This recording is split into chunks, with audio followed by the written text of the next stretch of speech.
So hello. What's this vlog about? Well, it's not the Santa Ana wind that is making my hair look terrible, I'll tell you that. What it is about is my mushroom. What is it?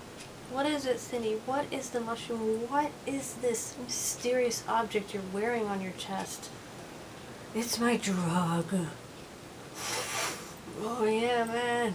No, I'm kidding. I'm kidding. No, it's not my drug.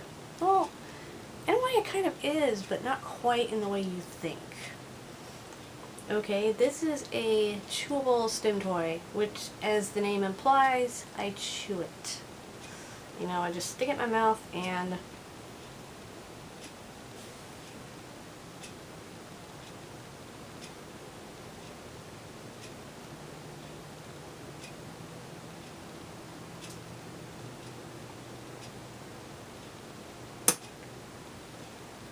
yeah, that's what it's for.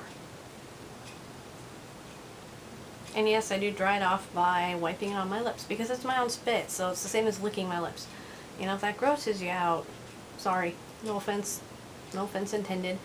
But anyway, the No Gloom Shroom is what it's called. It comes from stimtastic.co.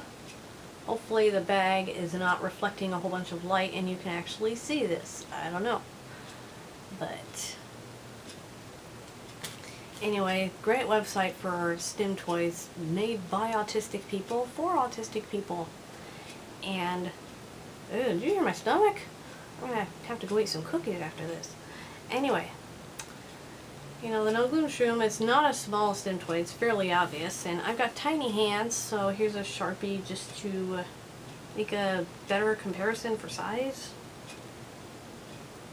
You know, just so you can see the size of it compared to an everyday object pretty much everybody owns is Sharpies. So if you don't own a Sharpie, what's the matter with you? Honestly. And you know, it's not this shape all the way around, it's flat. You know, see, it's flat. It's not round all the way around. It gets flat, you know. Turn on its side, it's flat. And the reason it's shaped like this is so that you can chew on it. You know, it's kind of like a piece of steak. You know, you just stick it in your mouth and you chew on it. Now, as for what it feels like, it's made out of food-grade silicone, and the umbrella part of the mushroom here, it's very, very textured. It feels like the bottom of a shoe to me. You know, that's just my idea of what it feels like. It feels like the bottom of a shoe. You know, a soft sole shoe. Not like hard shoes, like tap shoes or whatever. But like shoes with soft soles, you know, like basketball players wear. You know, because it would probably screech if I were to scrape it along the ground. But I'm not going to do that because I like my No Gloom Shroom. I don't want to like sully it with ground disgustingness. Anyway. And the stem part, the part that I like to chew, I don't like to chew this part. It's too hard. Oops. Dyspraxic fingers not cooperating. Okay, I don't like to chew this part because it's too hard. And, God, that sounds dirty.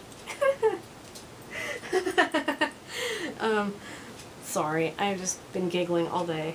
You know, it's too hard for me to chew on this. You know, it doesn't really resist, you know, when I squeeze it. You know, the top just a little bit, but I just don't like to chew this part. I like to chew this part. And I've had this since December, so it's showing the wear and tear of the abuse that I put it through. Because, you know, I do go to town on this thing when I really want to. And I got it as a sensory redirect so that I don't chew and bite my own lips. Because when I get stressed, I do that so much that I go through, like, tubes of chapstick, and it's just gross, you know, to have to keep putting on chapstick on. And I have not had to use a whole bunch of chapstick since I got this, so it has benefited me. And I'm gonna get closer so you can see the teeth marks, because you know they do show. You know, this is after 2 months, and you know, I'm not a heavy chewer, but I do, when I put this in my mouth, I do end up starting to chew it. So you know, it is showing the fact that I use it to chew on. And okay, another thing, safety.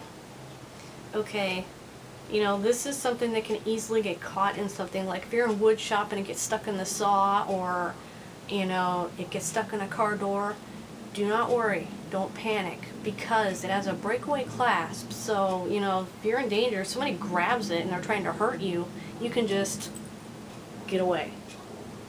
I mean, I didn't break the cord. It's got a clasp like this. So it just comes apart like that, real easy. So that may be problematic for some people that might lose this very easily, so you may want to, you know, look into different kind of clasps and cords or chains, whatever you want. And when you first get this, chain is like, well, the cord is super, super long. I mean, it was down to my belly button. It was like this long. I mean, it was way longer, and I'm a small person with a short torso, so, but to adjust the cord, you just poke the parts out here like this. You can do it on both ends, and you just snip a little bit. You just snip a little bit, and then just stuff it back in. You can do it to both sides if you really want to make them even, or if you just want to feel like, okay, both sides have been cut, so one doesn't feel left out. But anyway, once you get it to the shortness you want, you just put it on, and I recommend you cut off less than you think you want and put it on and see where it is. And when you get it where you want it, that's when you stop. Because if you cut off too much, you can't put more back on.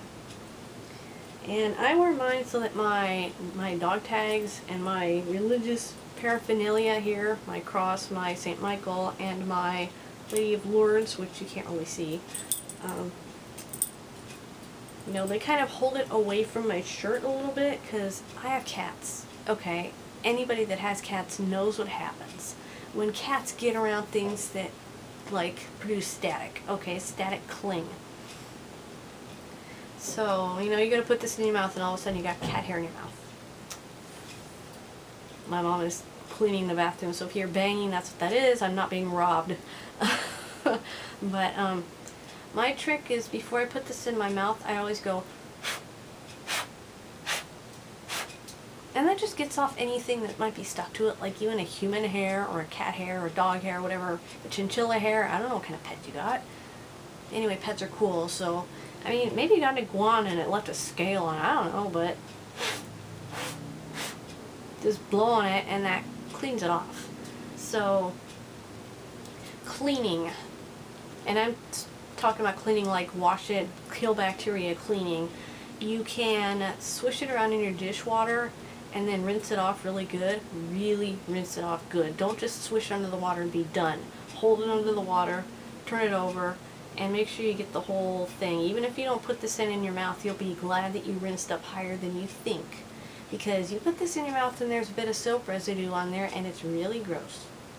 Because, you know, I never did that. No, I never made that mistake. Yes, I did.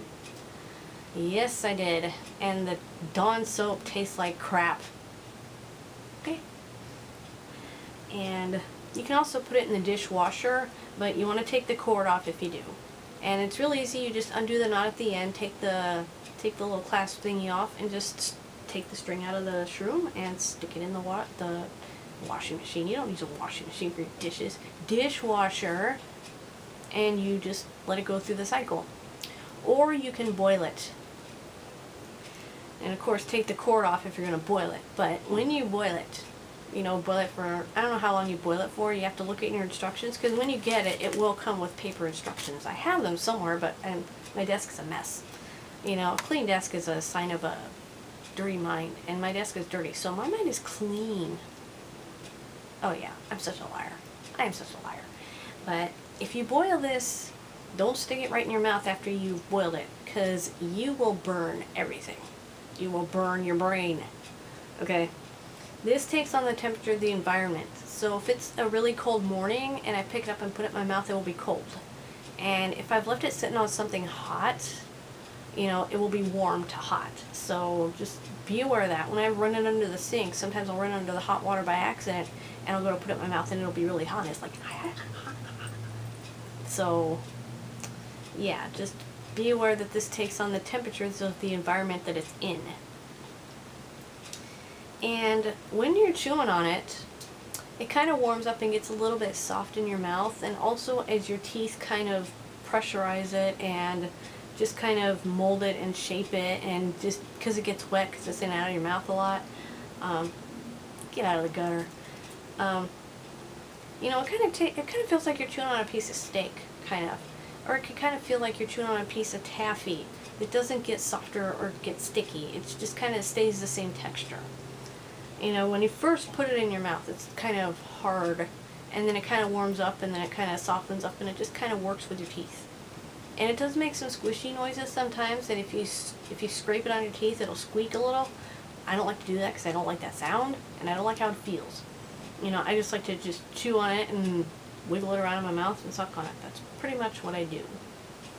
So, it's a cheap, you know, it's not like super expensive. It's cheap, not like cheap, like badly made cheap. It's just the price is good.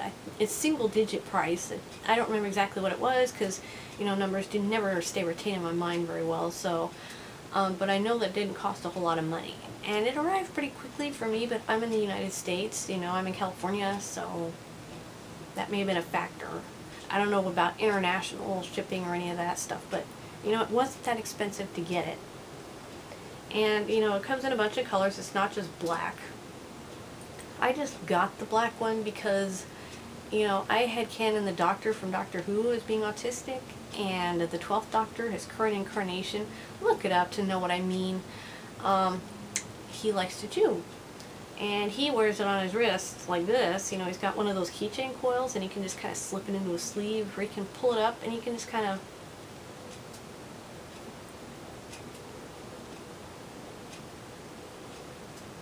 You know, he can do that. He can kind of look like he's thinking, and he'll be chomping away. You know, that's my headcanon. And there is a scene where I just know that that's what he's doing. Although, canonically, who knows. But in my headcanon, that's what he's doing. So, anyway, Under the Lake, when Clara is getting out the note cards for his social scripts, which is so autistic, by the way, he's got his hand over his mouth like this. And I just know he's chewing his thing. That's how I see it, anyway.